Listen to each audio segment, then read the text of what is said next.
Did the ATF just telegraph their next play and what they're actually thinking about force reset triggers, bump stocks, wide open triggers, you name it, in writing to a judge in court? I'm going to give you the evidence. I want to hear what you have to think about it because there's two different ways of reading it.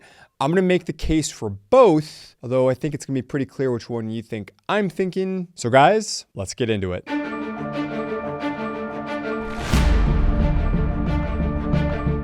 Did the ATF just admit, did they say the quiet part out loud, that they still think that bump stocks, rare breed trigger, FRT, force reset triggers, wide open triggers, WOTs, all that kind of stuff are illegal machine guns where Americans need to be sent to prison? That's one way, I think, of taking a look at what has happened. And they put it in writing. They put the quiet part out loud. I'm going to tell you what they said, and then I'm going to give you the context and background after. Here's what they said in writing, in court, in the last week. Quote, the ATF has an interest in limiting the sale and distribution of FRTs. ATF serves as the primary federal regulator of the firearms industry. As part of its mission, ATF seeks to enhance public safety by enforcing laws and regulations related to firearms. Transfer or possession of a machine gun is illegal under federal law. Then they give a bit of background, citing to some statutes and so forth, and then they continue, quote, some entities have created and sold mechanical devices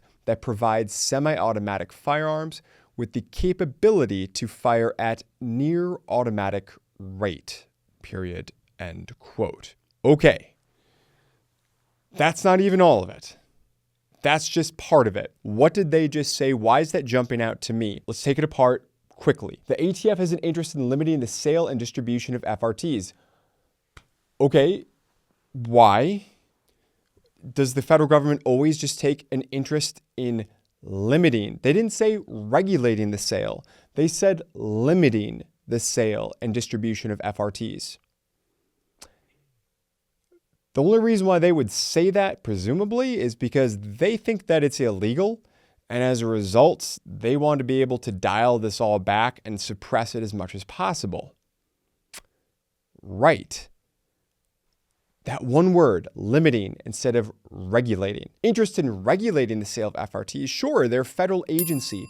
This is something that they regulate. Whether you like it or not, whether I like it or not, they regulate firearms, firearm accessories, all that kind of stuff. Okay? They don't always do it super well either, for what it's worth. Just hopefully you're with me on that one, okay? But they didn't say regulate. They said limit. Then they go on to say that the ATF serves as the primary federal regulator of the firearms industry. Yep, that's true. And then they say as part of its mission, ATF seeks to enforce public safety by enforcing laws and regulations related to firearms.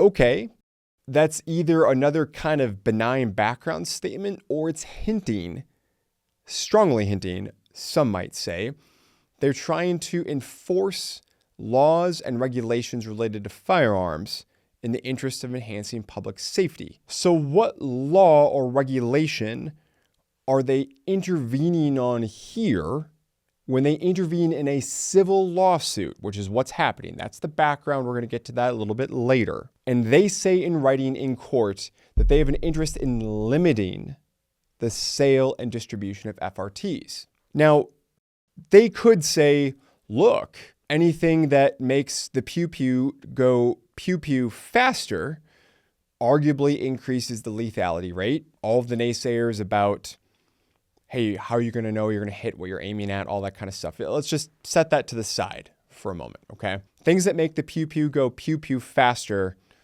that turns into this generic public safety issue. And because there's a public safety issue, so the ATF could argue, that's the reason why we have an interest in limiting the sale. It's not because there's really an issue with this being a machine gun. It's because we've got a public safety issue and we're trying to enhance public safety by enforcing laws and regulations. And this is a patent lawsuit we're talking about here. So they're trying to enforce the patent law and regulation. And it's something that is a patent lawsuit pertaining to firearms and firearm accessories. So maybe there's nothing here. Maybe maybe that's all that they're talking about, is this is all just a public safety angle, and that's why maybe I'm overreacting when I'm hitting on that word limiting. Maybe. Or maybe we can read the next sentence, because they go on to say, transfer or possession of a machine gun is illegal under federal law. Now that's kind of strange. Why would you say that if you just viewed this as a public safety issue because pew-pews go pew-pew faster? I think one reading is what I gave you before. That's they're disinterested in pew-pews not going pew-pew so fast. I think a different way of reading this, and I want to know what you have to say down in the comment section below, is when you factor in that extra sentence that they tack on, transfer or possession of a machine gun is illegal under federal law. Suddenly we're not talking about enhancement of public safety, and we're not talking about that kind of stuff. Suddenly we're talking about the fact that did they just walk the ball to the 1 yard line of saying, yeah, we still think FRTs, WOTs, and bump stocks are all illegal machine guns, and everybody who has one or is thinking about getting one belongs in prison, basically. Thinking about because of attempted, perhaps. You got to get your head inside the mind of a prosecutor. What do you think about that reading, folks? What do you think about that reading? Because when I read this, it looked like you could see this two different ways. And then, of course, it goes on to say some entities have created and sold mechanical devices that provide semi-automatic firearms with the capability to fire at or near automatic rate.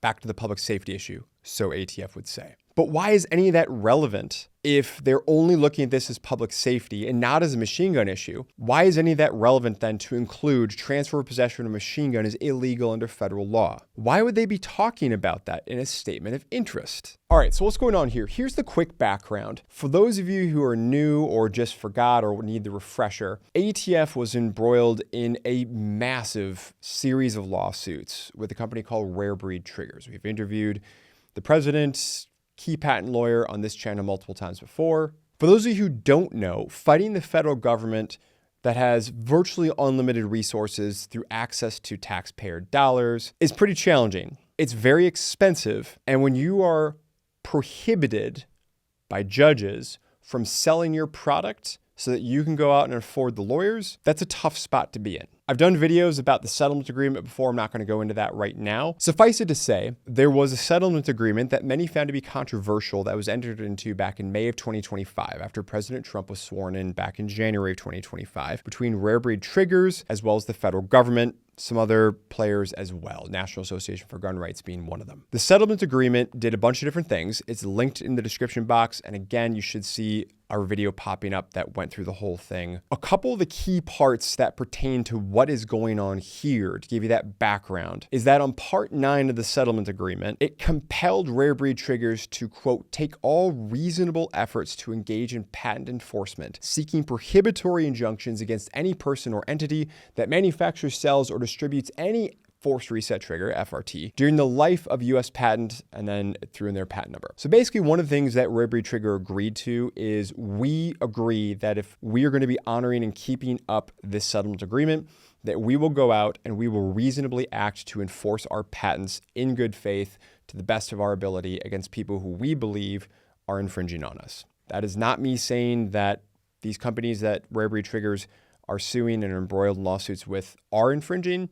I have no opinion on that right now, so don't read anything else into it. Keep in mind, Rare Breed Triggers is compelled to reasonably act to enforce their patent against companies. And by the way, if you don't like the idea of patents, that is Article 1, I think Section 8 of the United States Constitution. The Founding Fathers thought that was so important, that's basically on the front page. There's a bunch of people who don't like just the mere idea of a company enforcing its patents. I don't know what to tell you. If you are going to say that the Second Amendment is super important because it's part of the Constitution, the Founding Fathers saw value in it, then what do you have to say about patents? Maybe Rare Breed Trigger is doing something wrong, or they're being rather liberal with their definition of what is an infringement. Don't know. No opinion on that. I'm not educated enough to go into that. I see a lot of folks out there just recoiling at the thought of enforcing patents, and that to me is crazy. So a little bit further beyond that, in the same settlement agreement, down on page 6, I think it is then some duties that the United States government is taking up. One of them says, quote, the United States agrees to consider filing statements in support of Rare Breed Trigger's civil actions for injunctions against patent violators, detailing the public interest to be served by the injunctions. So what's happening here is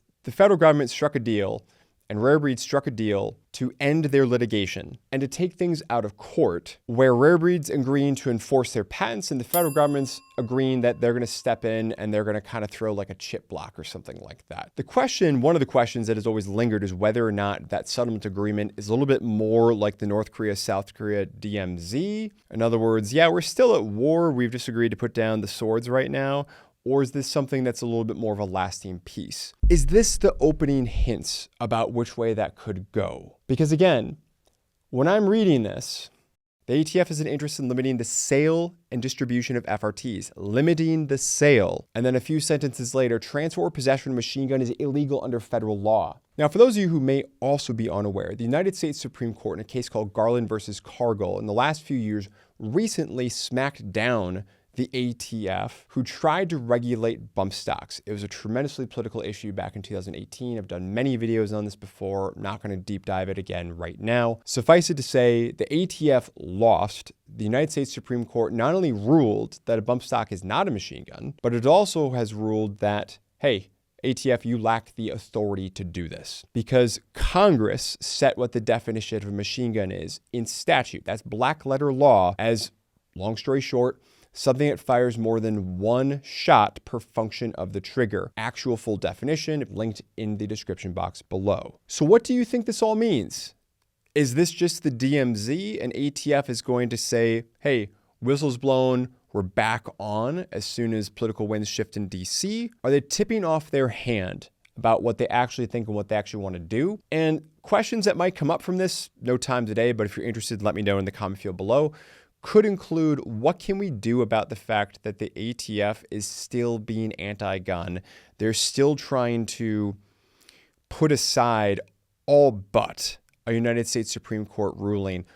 If you want to see a deep dive on what can we do, how did we get here, what happens next, let me know down in the comment section. I'd love to know your thoughts about how you would interpret this. Guys, we're going to close out with our ever popular quote of the day. Be sure to share this around. People need to know what the government is doing, despite whoever it is that might be sitting in the White House. Our quote of the day comes from George Mason, very important early founding father that a lot of people forget about. During the Virginia Ratifying Convention, June 14, 1788, for the Constitution, he said, quote, to disarm the people is the most effectual way to enslave them. I appreciate you sticking around. I will see you in the comments section and in the next one. Take care. Thanks for sticking around to the end of the video. If you enjoyed this one, please feel free to check out some of our other great content, and we'll see you in the next one.